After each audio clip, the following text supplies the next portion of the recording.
J.R.R. Tolkien gave us a fantastic world filled with memorable characters, heroes, and villains alike in The Lord of the Rings and The Hobbit. While Sauron and his minions were interesting villains, there was always a moment where we, the readers, found ourselves wondering about Morgoth, the original Dark Lord and the master of Sauron. In today's video, we'll be looking into the masterful and frankly diabolical Morgoth and seeing just why he was such a big threat to everyone on Middle-earth even after he was defeated. If you find yourself curious, then I suggest you keep watching. Before we go into our explanation, we have a very small request. If you like our content, please support us by subscribing to our channel. This is a small click for you, but for us, it means a lot. Thank you. Let's begin.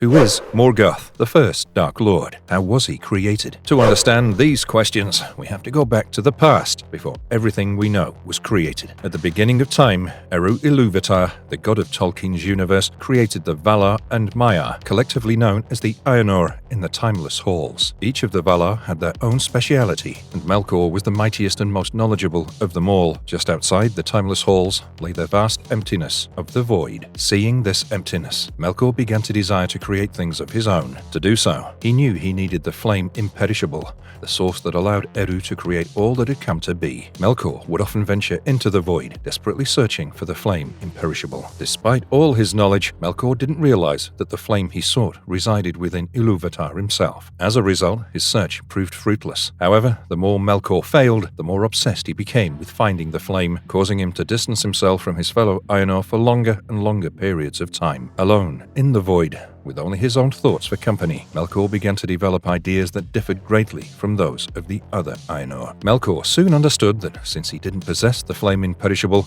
he couldn't create life, but he could corrupt it. This became his defining trait. His tendency to corrupt became evident when the Ainur created the great music to shape the universe. Melkor wove his thoughts into his song, directly opposing Eru's theme. Some of the Ainur around him adjusted their music to match his. As Melkor's discord battled against Eru's theme, Eru introduced a second theme. Melkor vehemently opposed this new theme as well, filling it with his own discord. This shocked many of the Ainur, and some stopped singing altogether, allowing Melkor's theme to gain the upper hand. In response, Eru began a third theme, which was far sweeter and more beautiful than the first two. Although Melkor knew he couldn't defeat this theme, he still opposed it. Eventually, Eru's theme overpowered Melkor's, and Eru halted the music completely with his own chord. Eru then smiled and told Melkor that everything Melkor managed to do was only possible because Eru himself was the source of all things. While Eru's intention may have been to show that good and evil are intertwined and that good can arise from evil, Melkor didn't understand this. He felt ashamed and humiliated by the rebuke. Honestly, can you blame him? It was a severe burn. But Melkor concealed his feelings. Instead, he asked Eru if he could go with the other Ainur to Arda to guide his inhabitants to follow Ilúvatar. In reality, Melkor's true goal was to dominate and corrupt the children of Ilúvatar, elves and men. Upon arriving in the newborn world,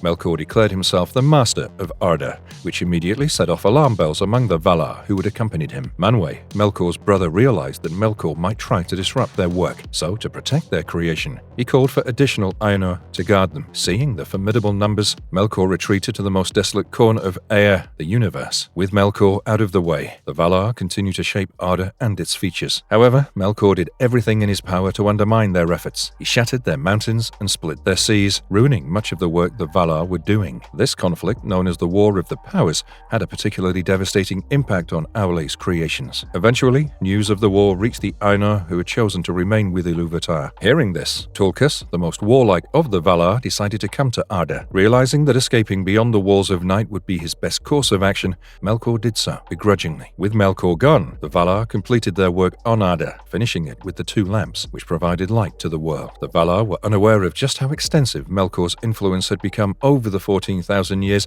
he'd spent with them and the Maiar. With him in the darkness, the Valar thought they were safe. However, unbeknownst to them, a number of Maiar had chosen to follow Melkor because of his power. We can assume that this was when Sauron joined Melkor's ranks. Some of these Maiar acted as his spies and informed him whenever the Valar were holding a feast to celebrate the completion of their work. This feast was also the occasion where Tulkas married Nessa and eventually drifted off to a peaceful sleep after the celebration. Taking advantage of this, Melkor and his followers breached the walls of night and entered Arda. He established the fortress of Utumno in the northern mountains and made it his base camp. The depths of this fortress were far greater than one could imagine, and every inch of those depths was overrun with evil, almost like a poisonous gas. The malevolence from Utumno seeped into everything around it, causing vegetation to die and animals to fight and kill each other. Eventually, the Valar realized that Melkor had returned. While the Valar looked for Melkor, Melkor attacked the two lamps, plunging the world into darkness. The columns that held up the light broke apart the land as they fell, and when the lamps spewed, the aggressive flames poured over the earth, changing the symmetrical world that Valar had built forever. The sea rose, and now the world mostly just had water and fire wherever the Valar looked. In the midst of this chaos, Melkor made his quick escape to Utumno, and the Valar had to use all their power to keep the world together. Once things were a bit stable, the Valar moved to Aman, completely across the sea, where they created the two trees, ushering in a new era for Arda. With the Valar gone, Melkor finally achieved his goal of roaming freely across Middle-earth. While Ulmo, Yavanna, and Orome did thwart him whenever they could, for the most part, Melkor was relatively unopposed. This freedom allowed him to regroup with his loyal Maiar in the fortress, preparing for the Valar's inevitable return. These loyal Maiar eventually became the Balrogs after cloaking themselves in shadow and flame. During this period, Melkor constructed the fortress at Angband and stationed Sauron there. In the year of the trees, 1050, the first elves awakened at Cuivienen. Orome, one of the Valar, encountered the elves, as did Melkor. Melkor instilled fear in the hearts of the elves by capturing and killing many of them. Those who were captured were corrupted by Melkor and transformed into orcs. In the year of the trees, 1090, Manwë and the Valar returned to Middle-earth from Aman, declaring that it was Eru's will to reclaim Middle-earth from Melkor's dominion. They protected Cuivienen from Melkor's attacks and eventually laid siege to Melkor's fortress. Although the Valar managed to capture Melkor, Sauron and other loyal followers escaped. They brought Melkor back to Valinor, bound and blindfolded to the Ring of Doom. Melkor pleaded with Manwë for pardon, but Manwë rejected his pleas, casting Melkor into the halls of Mandos, from which no one could escape, neither elf, nor man, nor Valar. Melkor was to remain in the vast halls of Mandos for 3 ages, until he could seek pardon again. While 3 ages might not sound so daunting, in reality, 3 ages equate to 300 Valian years, which translate to approximately 2,850 solar years. So, Melkor was imprisoned for nearly 3,000 years. Throughout this time, Melkor, being the villain he was, spent every waking moment plotting his revenge. When the time for his trial came again, Melkor pleaded for pardon from Manwë, who decided to release him from captivity, much to Tulkas's dismay. Melkor was instructed to remain in Aman so that he could be watched at all times. From the Valar's perspective, this seemed like a reasonable measure, but Melkor proved to be insidious and uncontainable. By this time, many elves were residing in Aman, and Melkor immediately set about corrupting them. He harbored a special grudge against them because the Valar had come to Middle-earth on account of the elves in the first place. The thought of corrupting what had led to his imprisonment brought Melkor a twisted sense of joy. As he learned more about the elves, he realized that the most susceptible were the Noldor. They were inherently curious and open to learning from the Valar, making them prime targets for Melkor's corruptive influence. And so, Melkor began his insidious work among them. It was in 1169 YT that Feanor, Melkor's greatest adversary and most dangerous instrument, was born. Feanor created the Silmarils, the gems that shone with the light of the two trees. Melkor knew he had to obtain these 3 great gems, but how? Melkor began by spreading rumors among the Noldor, claiming that the elves could have ruled all of Middle-earth if only the Valar hadn't kept them confined to Aman. The rumors quickly sowed seeds of poison and distrust against the Valar, and Feanor, along with many of the Noldor, fell for it. Melkor further exacerbated tensions by convincing Feanor that Fingolfin would usurp the throne from Finwë, bypassing Feanor and claiming the Silmarils for himself. Consumed by these doubts, in YT 1490, Feanor threatened to kill Fingolfin, forcing the Valar to exile him to Formenos. Feanor took the Silmarils with him to Formenos, and Finwë, in solidarity, accompanied his son. Tulkas suspected that Melkor was behind these machinations and pursued him, only to find him gone from Aman. 2 years later, Melkor appeared in Formenos, offering to assist Feanor in his struggle. He claimed that the Silmarils would be unsafe in the realm of the Valar. However, Melkor's desperate overreach revealed his true intentions to Feanor. Recognizing that Melkor sought the Silmarils for himself, Feanor refused to aid him, forcing Melkor to flee. Melkor then traveled to the Valley of Avathar in the south, where he encountered a mysterious dark spirit in the form of a giant spider known as Ungoliant. Melkor and Ungoliant agreed to help each other. Melkor would provide Ungoliant with treasures, and in return, Ungoliant would cloak them both in shadow. Ungoliant agreed agreed and enveloped them in a cloak of shadow, allowing them to evade the Valar, who were in pursuit of Melkor. In 1495 YT, the Valar sought to mediate between Feanor and Fingolfin and arranged a gathering at Valmar for that purpose. Unbeknownst to them, Melkor and Ungoliant used this assembly as a distraction to make their way to the two trees. Melkor used his spear to smite each tree, while Ungoliant drank their sap, plunging the world into yet another darkness. Once Ungoliant had her fill from the wells of Vada, she and Melkor proceeded to Formenos. There, Melkor forcibly took the Silmarils and other gems from Feanor, and in his path, he murdered Finwë. Melkor then escaped across the Helcaraxe into Middle-earth. Having consumed the sap of the two trees, Ungoliant had grown immensely, and her hunger was insatiable. Upon reaching Middle-earth, she demanded the treasure to satiate her hunger. Melkor, having kept the Silmarils, gave Ungoliant all the other gems from Formenos. As she consumed each gem, Ungoliant grew even larger. She demanded the Silmarils as well, but Melkor refused. Ungoliant then spun a web of darkness, intending to take the Silmarils by force. As Ungoliant neared the completion of her devouring, Melkor let out a scream that awakened his Balrogs from Angband. The Balrogs came to their master's aid, rescuing him from Ungoliant and bringing him back to what remained of his fortress. There, Melkor placed the three Silmarils on his iron crown, which he never willingly removed, despite the great burden it imposed on him. Back in Aman, Feanor returned to Formenos and discovered the death of his father and the theft of the Silmarils. Realizing that Melkor was behind these heinous actions, Feanor cursed him, giving him a new name that we all know him by, Morgoth, the Black Foe, or Dark Tyrant. With that, our Dark Lord Morgoth, the King of the World, was born.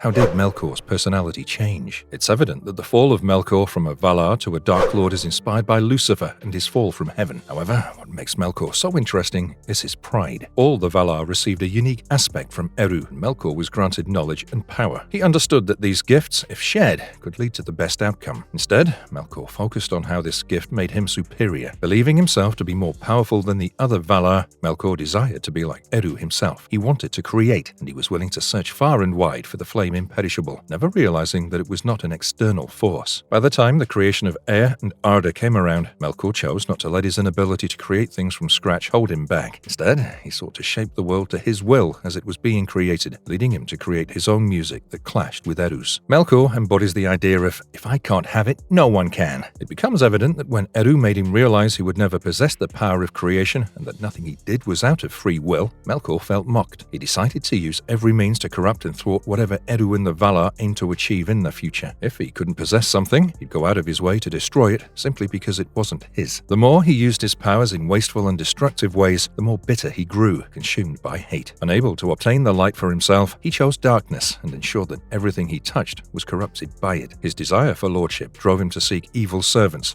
created through torture, who would share in his malice, power, and lies, and covet his presence. Does he have any physical form? As a Valar, Melkor, or Morgoth is basically the physical creation in a person. See, we've already talked about the Song of the Ainur. This is the actual reality, and as the song is sung, the physical creation of the world takes place, and Melkor is the corrupted part of this song, which eventually harmonizes with the original song. As we know, the physical universe has all the unpleasant things, right? It has pain, sadness, shadow, decay, etc. And all of this is part of Melkor and was created by his song. Even when he's not present in Arda and is stuck in the void, his influence is predominant because the physical world and Melkor's parts are completely intertwined together. But obviously, when Melkor is in the void, he can't take a form that allows him to attack and terrorize the physical realm in a tangible fashion. So, in conclusion, we can say that his true form is that of a spirit without any shape or hue. Only after the creation of Arda and all of Ilúvatar's children do the Valar take shape and hue, so that they look like elves, more or less. So when he's trying to manipulate Feanor, he looks like a believable elf, and once he goes back to his fortress in Angband, he's in this demi-human form, all tall and dark and scary. Can Morgoth beat Ungoliant? In my eyes, the scariest thing that Melkor has ever done is being buddies with a huge spider that can grow over time. Like, no thank you, my arachnophobia could never. But Melkor, being Melkor, he becomes allies with a primordial gargantuan spider while he's in Aman. The true origin of Ungoliant is actually not known, even to the Valar. It's assumed that she was created from the darkness that Melkor created after getting rid of the two lamps, and that's why when Melkor wanted an ally, she decided to go along with him. Now, it could be that she was a being formed from the void itself, herself, as when the Ainur traveled from the Timeless Halls to Arda, they passed through the void. It also could be that she's a powerful Ainur herself, but she takes the form of a spider. We know that after Morgoth was defeated and thrown into the halls of Mandos, there were creatures of the darkness who were frolicking about in Middle-earth. Orome and his hunters took delight in killing all of these creatures, and Ungoliant managed to escape from them and take shelter in the southern part of Aman. In the mountain Hyrementir, she set up her dark abode in a ravine south of the mountain range and took the form of a spider, feeding on light, growing bigger, and spinning her webs of gloom to block all passing light. I mean, you have to respect her survival instincts. Eventually, she paired up with Melkor to go against the Valar and the elves. They went to the 2 trees of Valinor and drank them dry. Then she injected her poison into the trees, killing them for good. For good measure, Ungoliant also drank the wells of Varda dry, and off the duo went to hide from Orome and Tulkas. But as she drank the tree sap and the wells, Ungoliant grew so vast and hideous in size that even Melkor started getting afraid of her. After a quick pit stop at Formanos and getting the Silmarils, the two went to Lamoth, where Ungoliant got scared that Melkor would not keep his end of the bargain. She demanded her share of the treasure before Melkor reached the ruins of Angband. Melkor obliged. She grew in size and asked for the Silmarils, which Morgoth refused to hand over. She tried to take them by force, but Morgoth's cry for help reached his sleeping Balrogs and awakened them, leading to them coming and chasing Ungoliant away. The Balrogs wanted to go after Ungoliant, but Morgoth told them to return with him to Angband, so Ungoliant managed to save her life. Since she's quite the tough girl, Ungoliant managed to flee to Ered Gorgoroth, where she increased the terror and power of her kind by mating with the great spiders. All the creatures we see near Nandungortheb are her offspring and descendants, including Shelob, who is her last surviving child in the 2nd and 3rd ages. While Ungoliant didn't die by Morgoth's hand, she did eventually perish, but it was because of her ever-growing hunger, which led to her cannibalizing herself. Is he the strongest being in LOTR? There's no doubt that Melkor is one of the strongest beings in the Lord of the Rings universe. Initially, when he was Melkor, Morgoth was second only to Eru Ilúvatar, the ultimate god of the universe himself. Eru gave Melkor special treatment and blessed him with greater power and more knowledge than any of his brothers and sisters. In his prime, Melkor was able to change the geographical topology of the whole world with ease, which is a tremendous power to have. But Melkor wasn't happy with being someone who could simply alter or transform the world. He wanted to create, but all he could do was twist or corrupt. Eventually, this hatred led to Melkor wanting to take over all of Arda, and he used his powers for evil to ensure the whole of Arda was corrupted for his gain. Even if he was banished, his evil prevailed, permeating through corrupted men, making the immortal lives of elves rather unbearable. The more people he affected by his dispersed powers, the stronger his control over Arda became. Even when he's quite weak, Melkor's seen brewing firestorms, creating craters and cursing his enemies with sorrow and death. The fact that he's literally a force of creation who's gone berserk truly makes him terrifying as a villain. How does Morgoth get scars? Despite his strength and position as a Valar, he's not invincible. Morgoth realized that after his fight with Fingolfin. As it turns out, right after Morgoth stole the Silmarils, Fëanor basically started the war between Morgoth and the elves. He hated Morgoth for killing his father and stealing his Silmarils. Can you blame the guy?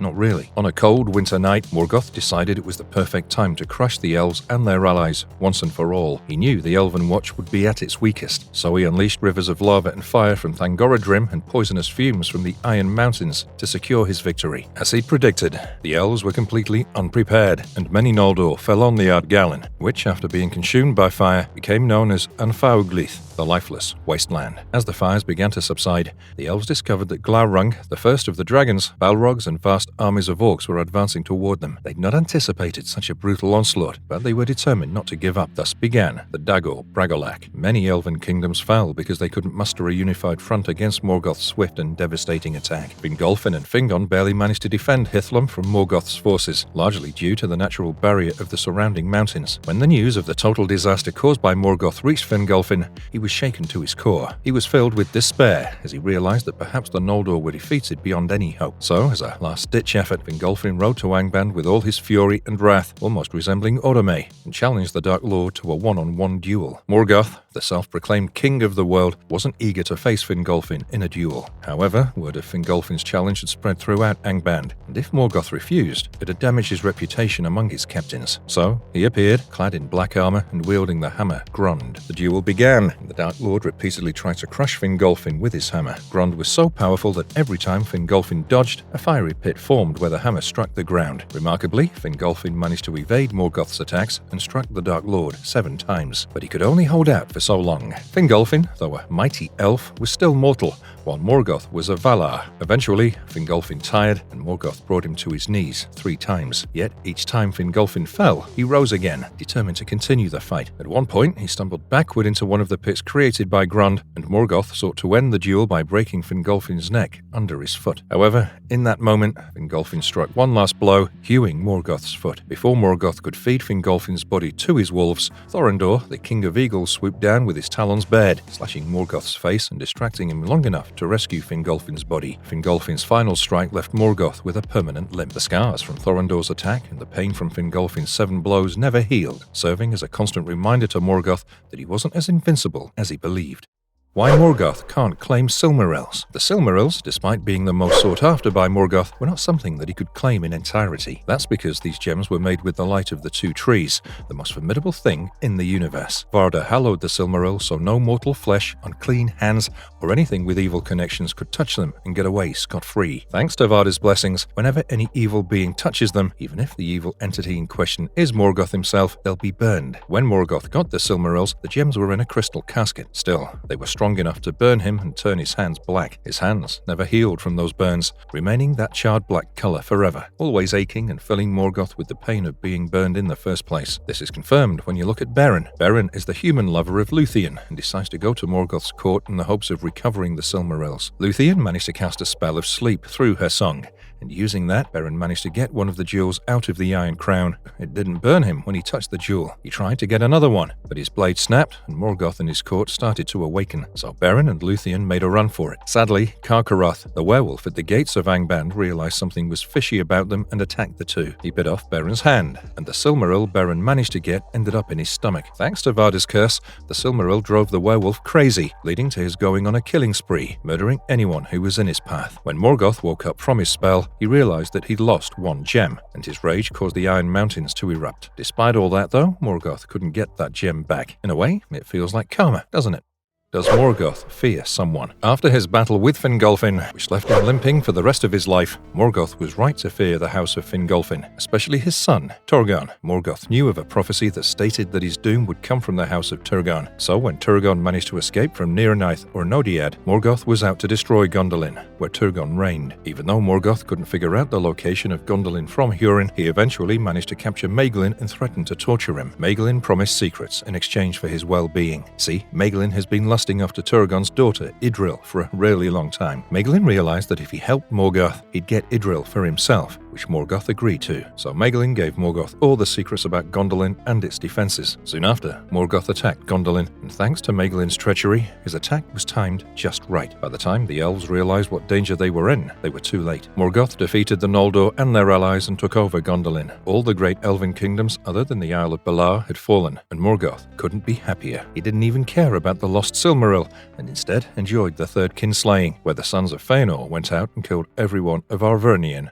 Is there any weakness in Morgoth? As I've said, Morgoth is strong, but he's not invincible. When the Valar learnt about the condition of the elves from Eärendil, they decided to come to Middle-earth. Morgoth wasn't very familiar with the concept of compassion, so he definitely wasn't expecting the Valar to show up and help Noldor, especially after their evil deeds and everything. But the Valar were not like that. They gathered their forces, and a huge battle occurred between Morgoth and the host of Valinor. Morgoth went all out and literally emptied all of Angband to win this war. However, that wasn't enough. Melkor was defeated. Most of the Balrogs were killed, except for some who managed to escape and hide themselves. The orcs were killed, and Morgoth didn't have much left. He knew he had to show up, but he decided to send his last weapon out, the winged dragons. They came out of the pits of Angband and laid ruin with their attacks. Their attacks were so brutal that the host of the Valar was driven back by their onslaught. Then Eärendil came with Vingalot, and Thorondor accompanied him with all the great birds. Eärendil managed to kill Morgoth's greatest dragon, and Calagon the Black. His carcass fell on the towers of Thangorodrim, breaking them. With all of his weapons exhausted, Morgoth escaped deeper into his mines, begging for peace and pardon, but the Valar crippled him. He was bound by Angaenor, and his crown was beaten down into a collar. He was taken from the earth and thrown through the door of night into the timeless void. There, he remains outside time, space, and air altogether. While the Silmarils were recovered before he was cast away, the gems were lost again pretty soon after that. Is he still alive? Evil never dies, and since Morgoth is quite literally the source of evil, he'd never die either. His lies, his words, all of them have taken a place in the hearts of the elves and men, and over the years, they grow when they're fed. Sauron managed to be the new tyrant of Arda because of those lies, as he managed to corrupt the last king of Numenor and his subjects into considering Morgoth as a deity. A huge part of his essence is spread all over Middle-earth, and Arda is like a physical container for Morgoth's spirit. While it is true that Morgoth lost a lot of his strength because he decided to spread his presence all over the world like this to get a better hold of Arda, it also means that even if he is banished, he will live on. There are hints in Tolkien's writing that Morgoth could reach out through the void, using only his whispers to gradually draw the children of Eru towards his essence, like an echo chamber. It is suggested in some of Tolkien's works that eventually Morgoth would break through the door of night and return to the world, initiating the final battle, Dagorath. In this battle, he'd ultimately be killed, either by Turin Turambar, brought back to life, or by Eonwe, as referenced in the Hiding of Valinor. However, these ideas are not hinted at in the published Silmarillion, so based on the published books, I'd say Morgoth prevails, though weakly, but he prevails. Marvelous verdict. With that, we come to the end of this video. Morgoth is an absolutely diabolical character. His relentless obsession and the chaotic ways in which he pursues it are both terrifying and fascinating to witness. Let us know in the comments what your favorite Morgoth moment is, and I'll see you all next time. Until then, take care. And if you liked our content, don't forget to leave a like and subscribe to us if you haven't already. Have a good one and be safe. Thanks everyone.